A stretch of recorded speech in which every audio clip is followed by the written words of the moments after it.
The key drivers of change, as Manuel Castells pointed out in his seminal work, The Network Society, was the revolutions in community and in computing and communication technology, making possible new forms of the organisation of work, including the new international division of labour, with a massive shift to productive jobs moving from the developed to the developing world.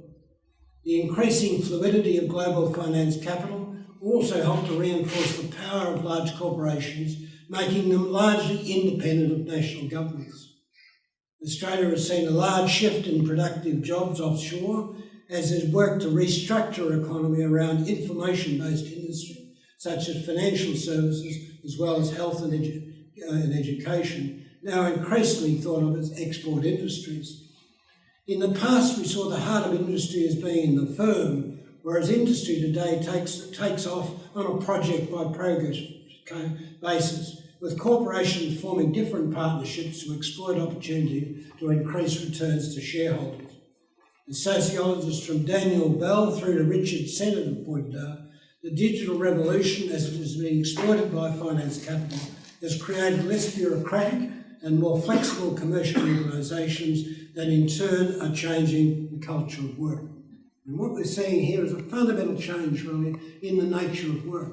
And Daniel Bell, 30 years ago, when he wrote The Coming Crisis in Western Post-Industrial Society, really talked about, for example, the Protestant ethic, which has been absolutely fundamental to, of course, capitalism from the Middle Ages on. And in a sense, there was a kind of issue of social responsibility. And Bell asked the question, well, you know, if that's gone out the window, which it clearly is going out the window, what's going to replace it? And, you know, the Skidelsky's have recently, Skidelsky was Keynes's biographer, and Skidelsky makes the point that the problem that Keynes had was he didn't really distinguish between wants and needs. And in a sense, increasingly, capital is built on I want. It's not based on what people need to live decent and civilised lives.